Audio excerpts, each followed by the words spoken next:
All right. Hey, everybody. I'm going to talk about the number one thing on your product page that can sell your book and that can make you have conversions like crazy. And that's A plus content. Hey, everybody. This is Ashley with Publish with Ashley.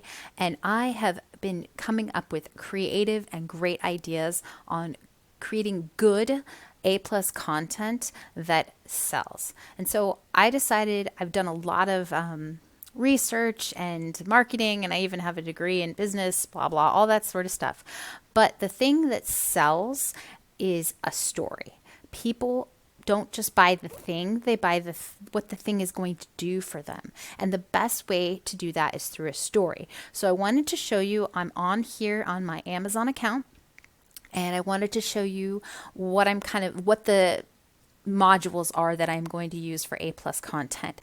So if you go into your A plus content and then you start one, this one I'm just calling math because I'm going to show you an example. You can add these different modules. This one here is the standard image and light text overlay. So let me just show you what that one is. And I'm going to do sets of those to create kind of a story, and we'll go over what is a story and what's in a story. So if you scroll down here, did I miss it? I did. It's right here. Standard image and light text overlay. There's also something I want to come back and show you that you could do at the end that I think is really beneficial. But these are the different modules that are in A plus content modules. But I really like this big standard. Now, see how it says it has this white overlay? If you don't type any text into there, it won't show up. So if you just put a picture, which is what we're going to create on Canva, then that's all it will show. It won't show this white overlay if you don't put any text in there. So what I'm doing is, so let's say you have, here, let me move me. Let's say that you have a math workbook. Think about what parents are frustrated with when you're creating your product, or what the person who's going to buy it, your customer, has frustration with. In this case, we have a child who is upset about math. Like, they don't want to do math, right? Their arms are crossed. They're upset. They don't want to do math. So you're going to ask the question, does your child hate math? Do you hate fighting with your kid about math? Show like what is happening, what feelings they would be feeling, and that. We're going to go through the story, and I'll show you why I've kind of picked the pictures I did. But now, stop the frustration, right? So, something different's going to happen, right? So we have this normal, and then we have something that is interjected. Stop the frustration. What stops the frustration? So I have try unicorn math workbooks. And this is just for an example. You know, make it how you like. Make this like we're now introducing this math book. Now, what is happening to our character? Our character is happy. Math the fun way. All right, so try unicorn math workbooks. We have an arrow, math the fun way, happy child, right? So our character in this story is this little girl. It works really well if you can find like a series of the same little girl. Like, I know these two are the same little girl. This is not, but if you can find the same, that works the best. I was looking on Deposit Photo to find stuff, but I just wanted to give you an example. Now, the next is these unicorn, like, say what the new normal is. So these unicorn pages make math time fun. Now, these are supposed to be examples from your book, page examples of how it makes this little girl super happy to work on math. Okay, so that's what you're trying to do. The story is, what's the problem? What can fix it? What's the new normal? And how is that new normal look? So I want to talk about what the elements of a story are. So the elements of a story are, a story needs characters, emotion, and details. A story is the normal, like what is that frustration pain point, the explosion, what changes, so that's your book, and then the new normal, right? So we have these things. We have a character, and she is an unhappy character. Now, you could also have, like, maybe on this side, a picture of the parent, like, pulling their hair out, right? Versus the kid. So parent versus kid. That's another way to express that story, right? And then maybe on the same side, you could just have the little girl who's now happy, or you could have the parent who looks happy, or you could have the parent and the child in the same photo happy, right? To try and show that you've gone from this pain to feeling better. Now, then you definitely want to have some examples of what's inside your book so that they get kind of a view of the pages or the things that make this possible. And you're going to say what makes this person happy. So this is the new normal. These unicorn pages make math time fun. So now you're going to have a happy kid who's doing math. All right, so that's how you do it. So let me go through again what a story needs and what a story is. A story needs characters. So you need some sort of identifiable characters, which is why it makes sense if you can find the same, you can find series a lot of times, like this was two of the same little girl. I was just trying to find the same girl, and I just couldn't find it. And I decided, for this example, it's fine. But that's what you're going to try and find the same characters so that they can identify with that same character throughout. You want to have emotions, like she's angry, she's happy, right? And some details. In this case, the details are, this is that the math workbook is going to start the problem. You're also putting pages of what those math workbook pages are like so that they can see how this would engage a child for this particular example.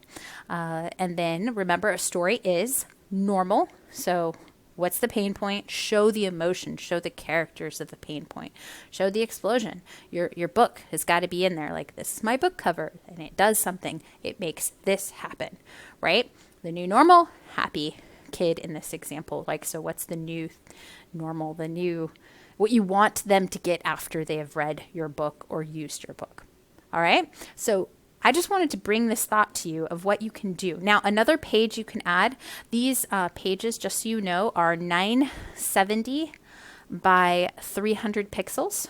So you can see my Canva, this big graphic is 970 by 300 pixels, and that's the size you need to make it. Now, another page that I might add in Amazon is this. You can do this. This is kind of cool, the standard comparison chart.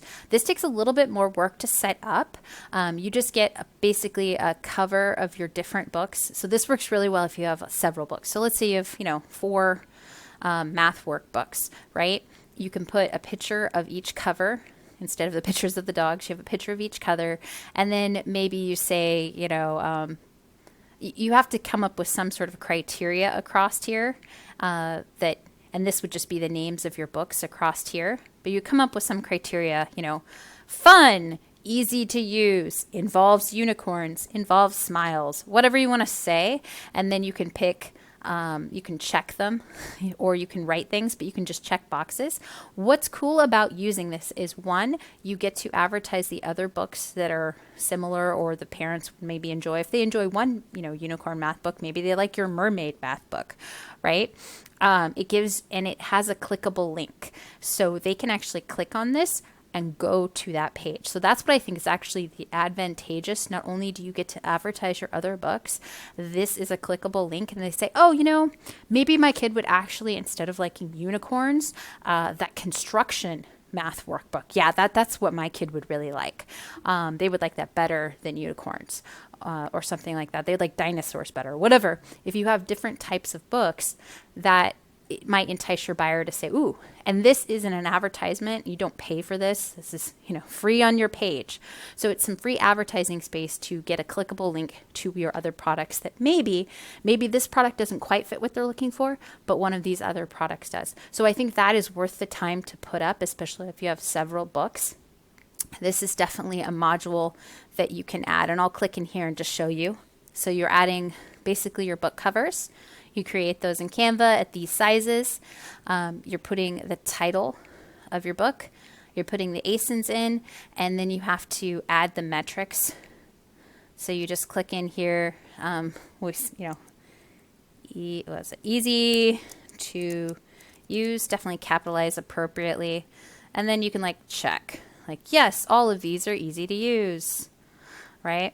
And then you can add another metric, fun for kids, right? Whatever makes sense, and you can check the boxes. So hopefully that makes sense. This is where you'd put your book cover. This is the title. This is the ASIN.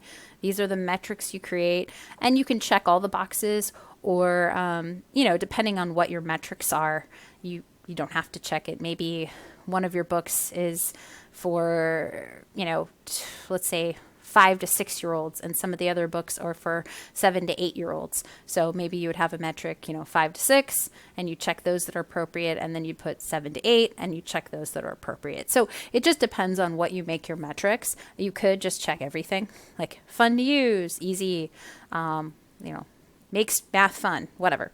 But the idea really is to be able to get clickable links to your products. So I hope that was really helpful, seeing how you can use story to create something that is a little more fun, a little bit more interesting, and definitely eye-catching. And check out my colors, like yellow, red, orange. Those are like angry colors. And then I had this bright color, and then green. Green is calm. Green is good, right? So that's what you're trying to do when you create a story. Make a mood, make a template, and basically entice your buyer to actually purchase your product. All right, everybody, I hope this was helpful and interesting to you, and a different way to look at A+ content in telling a story to sell your product, to sell your book. Thanks so much. If you like my YouTube channel, please like and subscribe to it. Please make comments. I really love commenting back to people and giving them advice, ask questions. I would love that. All right, until next week. Bye.